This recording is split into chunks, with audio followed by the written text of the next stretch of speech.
안녕하세요. 반갑습니다. 한시를 서예를 통해 소개하는 문자향입니다. 이번에 소개해드릴 이야기는 김삿갓이 평안도 순천 고을을 지날 때 일어난 살인사건을 해결해준 이야기가 되겠습니다. 살해된 시신 등판에 쓰여있는 방골 83이라는 글을 풀어냄으로써 사건을 해결한 내용입니다. 평안도는 워낙 산수가 험한 곳입니다. 순천 고을을 지나 안주 고을로 접어들수록 산은 더욱 험악해집니다. 산이 험악한 곳에는 인가가 드문 것은 말할 것도 없습니다. 그렇지만 옛 시에 산이 많고 물만 많아 길은 없어 보여도 포도나무와 꽃이 피는 곳에 마을이 또 있구나 라는 구절이 있듯이 아무리 험한 산골에도 인간은 있는가 봅니다. 김삿갓은 하루 종일 굶은 채 진종일 걷다가 해가 저물어갈 무렵 어느 촌락에 도착하였습니다. 안락촌이라고 부르는 그 마을은 옛날에는 전쟁터였는지 마을 전체가 성으로 둘러싸여 있었습니다.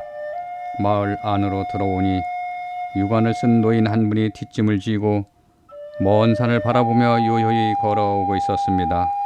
김삿갓은 노인에게 "저는 지나가는 나그네입니다. 날이 저물어서 그런데 이 마을에서 자국할 만한 집이 없겠습니까?" 하고 물어보니 노인은 김삿갓을 아래 위로 훑어보다가 개천가에 객주집이 있으니 그리 가보게나. 김삿갓은 마을 안으로 들어서자 어느 집 대문 앞에서 주인을 불렀습니다. "주인어른, 저는 지나가는 나그네입니다. 하룻밤 신세를 지고 싶습니다."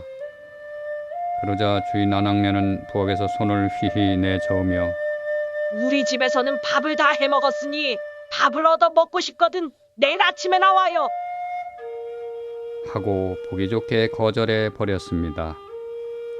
김삿갓은 두 서너 집 대문을 더 두드려 보았으나 매정스럽게 거절해 버리기는 모두가 마찬가지였습니다. 집집마다 모두 거절하니 이제는 싫든 좋든 간에 돈을 줘야 하는 객주집으로 찾아가는 수밖에 없었습니다. 노인께서 알려준 대로 개천가에 있는 객주집으로 찾아 들어가 하루 묵기를 청하자 주인 아주머니는 김삿갓을 아래 위로 훑어보다가 우리 집에서 자려거든 돈을 먼저 내요. 우리 집에서는 성금을 받지 않으면 손님을 재워주지 않아요. 하고는 돈부터 내라고 합니다. 이에 김삿갓은 "에이 여보시오, 나는 조선 팔도를 두루두루 돌아다녀보았지만 객주집에서 천금을 내라는 소리는 처음 들어보. 그러나 주인 아주머니는 정색을 하며 당장 내쫓을 기세였다. 김삿갓은 어쩔 수 없이 선금을 주고 객주집에 들었다. 김삿갓은 50평생 거지 같은 생활을 해오면서도 돈 걱정을 해보기는 이번이 처음이었다. "주인장, 배가 몹시 고프. 저녁밥은 언제 주시려?" 부엌에 대고 저녁 독촉을 하니 주인 아주머니 대답이 걸작이었다. 날마다 자시는 밥을 무얼 그렇게도 조급하게 구시오. 도무지 말이 통하지 않는다. 배가 고프면 짜증이 나게 마련이다. 김삿갓도 짜증이 났다. 그러나 점잖은 체면에 화는 낼 수 없는 일이 아닌가. 화를 내는 대신 김삿갓은 안락마을에서 몇 시간 사이에 겪은 일들을 다음과 같은 즉흥시로 달래보았다. 안락촌 마을에 해는 저물어 오는데 관서지방 선비는 시를 안다고 뻐기고 마을 풍속 고약해 밥줄 생각은 안 하네. 주막인 심은 야박해 돈부터 내라 한다. 안락촌 중 욕무촌이요 관소유자 용시견이라 촌풍 염객 지취반이요 점속관인 단색전이라.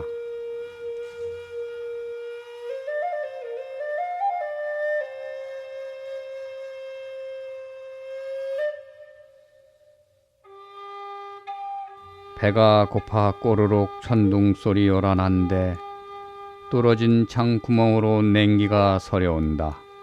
아침부터 진종일 산 공기만 마셨으니 나를 신선으로 아는가 물어보고 싶노라.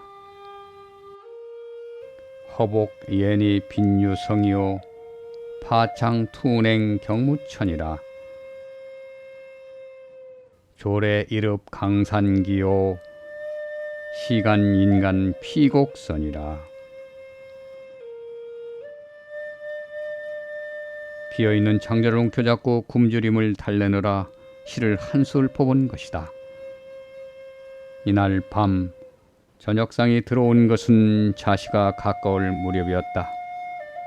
저녁상을 들여오면서 주인 아주머니는 무슨 중대한 비밀이라도 알려주듯 김삿갓에게 이렇게 말하는 것이었다. 지금 우리 고을에는 상금이 100냥이나 걸려있는 돈벌이 사건이 하나 있다오. 우리 고을에 살인 사건이 하나 생겼는데 범인이 무슨 이유로 사람을 죽였는지 그 원인을 알아내는 사람에게는 사또께서 상금을 100냥이나 주신대요. 그러니까 당신이 나와 함께 그 문제를 풀어주고 상금을 우리가 받아먹자는 말이에요. 돈이라면 사족을 못 쓰는 여인인지라 현상금 100냥이 묻어니도 탐이 나는 모양이다.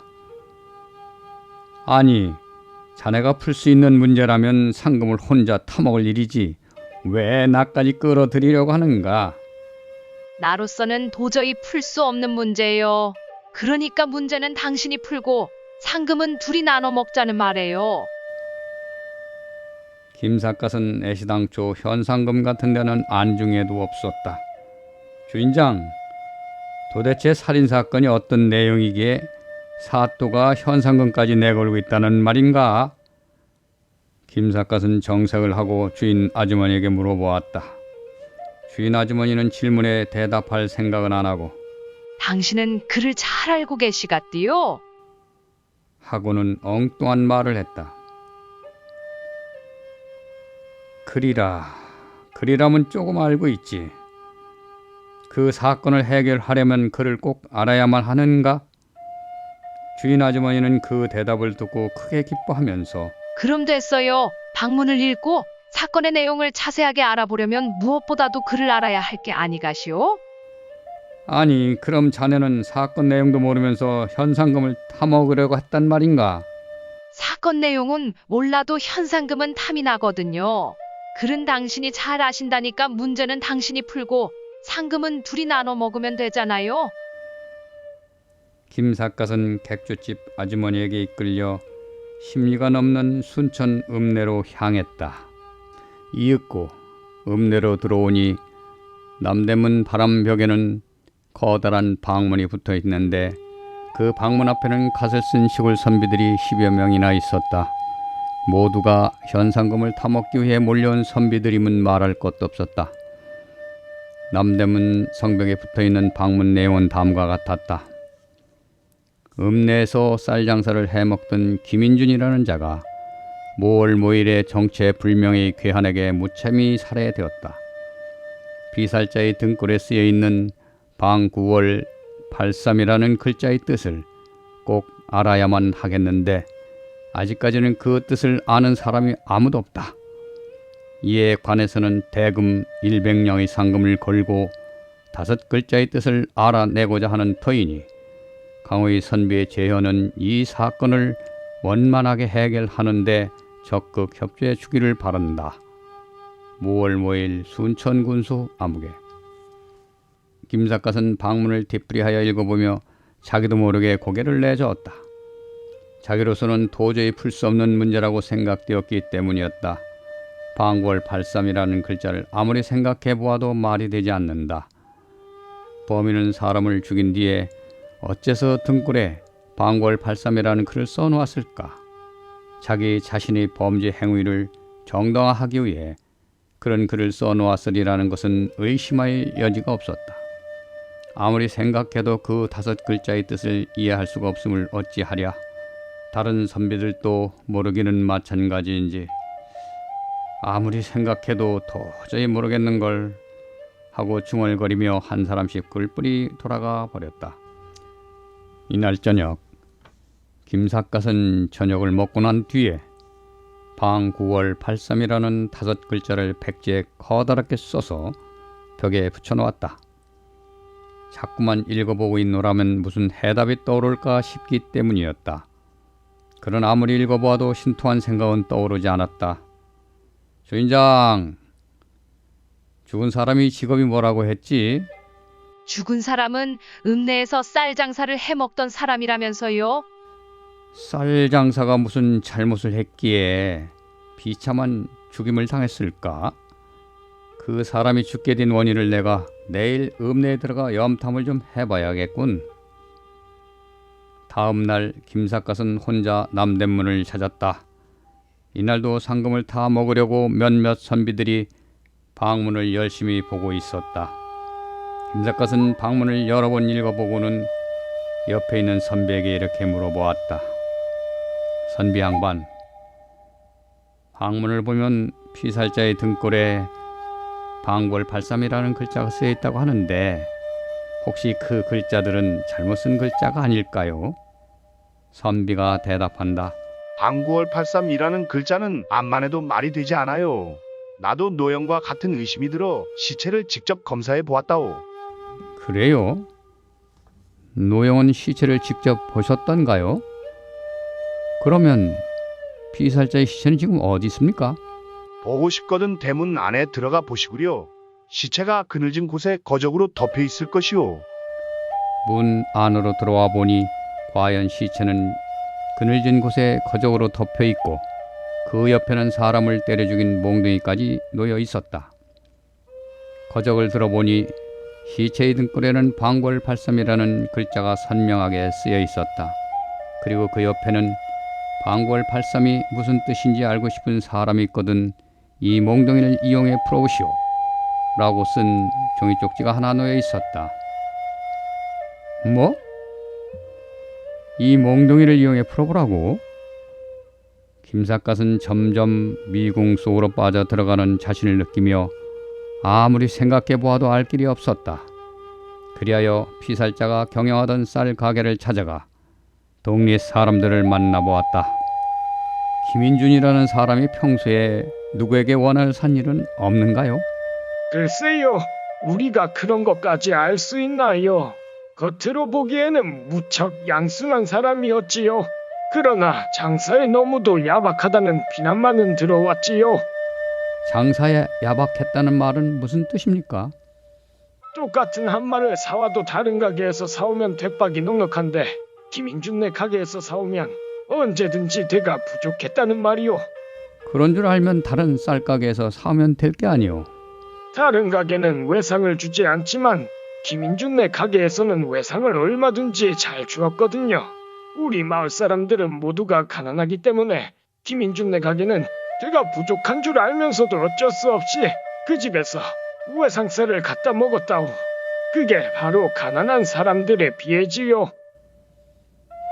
김삿갓은 고개를 끄덕였다. 김인준이라는 쌀 장사가 살해된 원인은 바로 그런 점에 있지 않았는가 싶었던 것이다. 이러나 저러나 그 사람은 돈에 얼마나 이골이 났던지 쌀 장사를 해먹는데도 대빵 밑바닥을 이중으로 만들어 놓았다는 소문도 떠돌고 있다오. 김삿갓은 그 말을 듣는 순간 무엇인가 직감적으로 느끼는 것이 있어 고개를 크게 끄덕였다. 김인준이 비명에 죽인 원인은 대박을 속인 데 있다는 심정을 얻었던 것이다. 그러나 심정만으로는 문제가 해결된다고 볼 수 없는 일이다. 시체의 등골에 써있는 방골 83이라는 5글자의 뜻을 분명하게 알아내기 전에는 수수께끼는 수수께끼로 남을 수밖에 없었다. 김삿갓은 저녁을 먹은 후 벽에 써놓은 방구월 83이라는 글자를 자꾸만 바라보고 있었다. 몽둥이를 이용하면 알아낼 수 있으리라는 종이 쪽지가 있기는 했지만 어떻게 이용해야 하는 것인지 알 길이 없었다. 주인 아주머니가 저녁 밥상을 내가려고 등장불을 옮겨놓는다. 김삿갓은 자리를 옮겨 앉아 벽에 붙여놓은 방골 발섬을 무심코 바라보다가 깜짝 놀랐다. 등잔불을 옮겨놓는 바람에 등잔 거리의 그림자가 마치 방구월 83이라는 5글자를 산적꼬치처럼 위에서부터 아래로 깨어 놓은 듯이 보였기 때문이다. 그리하여 김삿갓은 검은 그림자에 깨어있는 글자를 유심히 바라보다가 별안간 아, 이제 알았다 하고 크게 소리를 질렀다. 김삿갓은 무심중에 글자와 그림자를 한데 묶어 바라보니 방골 83이라는 글자가 마치 시중용소두라는 글자처럼 보이는 것이 아닌가. 그도 그럴 것이 글자마다 그림자가 한 복판을 뚫고 내려온 까닭에 방자는 시자로 보이고 구자는 중자로 보이고 월자는 용자로 보이고 팔자는 소자로 보이고 삼자는 두자로 보였던 것이다. 즉 시중용소두, 그것은 실로 놀라운 발견이 아닐 수 없었다. 김삿갓은 너무도 놀라워 자기도 모르게 소리를 크게 질렀던 것이다. 그렇구나. 방골 83은 시중용소두라는 5글자에서 중간에 길게 내려그은 한 핵식을 뽑아버린 약자임이 분명하다. 김삿갓은 자신만만하게 졌다. 왜냐하면 범인은 피살자의 등골에 방골 83이라고 써놓고 그 옆에 몽둥이 하나를 놓아두면서 이 글이 무슨 뜻인지 알고 싶거든 이 몽둥이를 이용해 풀어보시오 라는 종이 쪽지를 써놓았는데 몽둥이 대신 등잔거리의 그림자를 이용해 보니 그 어려운 문제가 너무도 쉽게 풀렸기 때문이었다. 그렇다. 시중용소두란 쌀장사가 쌀을 팔아먹을 때 올바른 대박을 쓰지 않고 쌀이 적게 들어가는 작은 대박을 써왔다는 뜻이 아닌가.